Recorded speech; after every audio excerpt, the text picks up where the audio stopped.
Dr. Tobe, thank you for taking the time to do this today. I've had more than one agent tell me they are considering a career change, but really struggling with that decision. So I appreciate you taking the time to talk about this. Thank you for having me on today, Kyle.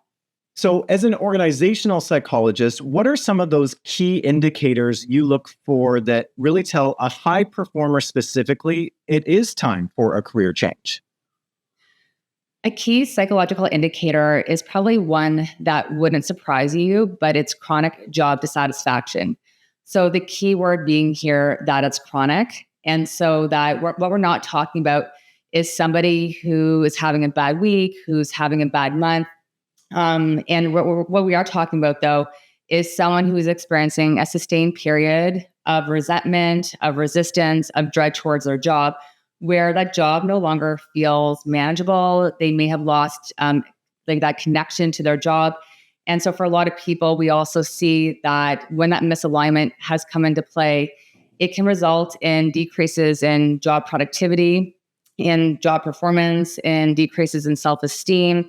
And so it's really important to see that what might have just started off as some job dissatisfaction can also result in additional issues around burnout and workplace stress. And so I think that the key question is really thinking about what are the sources of that job dissatisfaction, and really starting to think about, can you put your finger on 2 or 3 of those reasons?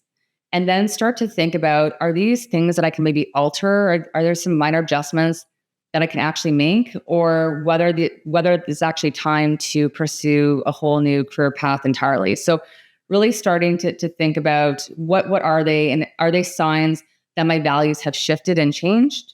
Or are these things that maybe with some modifications, I can kind of get back on track and restore that job satisfaction?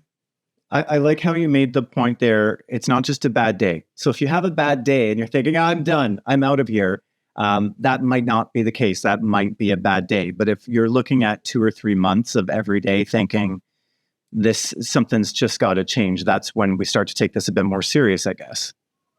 Exactly. And when it becomes more chronic, we tend to see more mental health issues that also tend to bubble up. So really, it's starting to affect people in other ways, for example, in their personal and professional lives. It's not even just professional anymore.